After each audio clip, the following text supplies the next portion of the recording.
Time is 12:45 now as we continue to track Tropical Storm Francine, expecting landfall tomorrow evening. We are tracking and checking in with a number of parish presidents. We talked to Jefferson Parish President Cynthia Shang earlier this morning, hearing about the preparation they're making there. Now we're fortunate to be able to bring in Matt Jewell, St. Charles Parish President, who's joining us this morning. Thank you if we're able to get him up there, and thank you for taking the time to speak with us. I know you got a lot going on this morning. Yeah, no problem. Thanks for having me.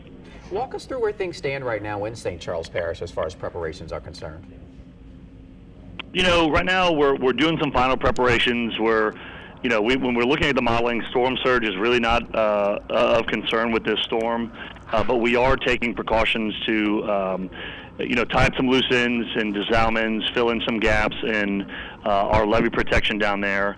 Our residents are getting sandbags at the East and West Bank Bridge Park and preparing as well. We're asking residents to really just secure everything around their homes, loose items. Trash service has been suspended for tomorrow, so if your trash wasn't able to get out today, we want you to take that, bring your can in your garage or bring it close to your house and store it so it doesn't end up in the drainage system. Otherwise, our parish crews are going around and just making sure that, drains are clear, that pump stations are all up and running, and we're preparing for this storm. We just want residents to do the same. Is there anything of concern for you all as you're watching this track? Obviously wanting everyone to do their due diligence, but any message that you really want to reiterate? Well, yeah, I mean, the biggest concern with the current track, and of course it shifted eastward, is now that we're going to get a little bit some of the stronger winds from the storm. So, trees falling, especially with all the rain that we had last week, the ground is saturated.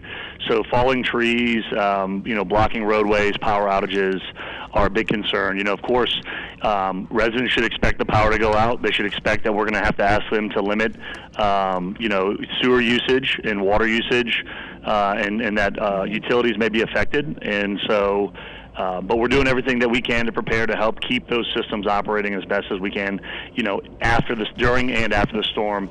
Obviously, training rain from the outer bands of this storm are going to be a concern, especially if we get a high rate of rainfall.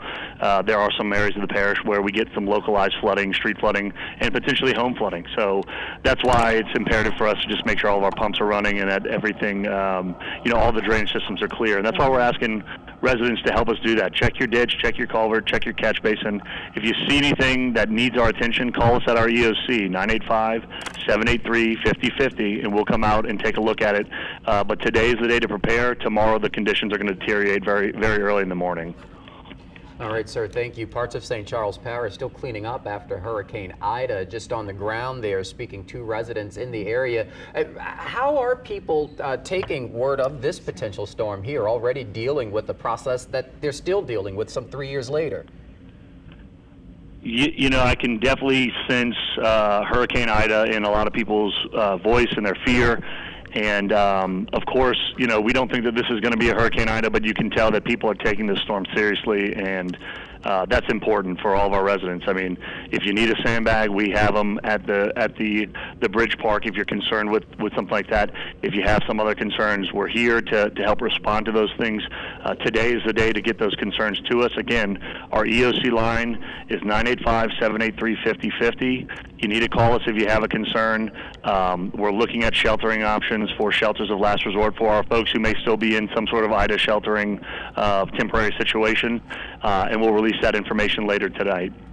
Okay, it's like you read our mind there, Matt. That was our next question for you. We're sharing this number that you've got, the EOC line, and the next question was about shelter. So right now, we'll stay up to date with you and just keep checking in once you have that information. Otherwise, we really appreciate this update, and our hearts and minds are certainly with everyone there because St. Charles Parish definitely has been through it. And with Ida, on the top of many people's minds, of course, hoping for the best outcome for everyone, but appreciate the work you're putting in to keep everyone prepared.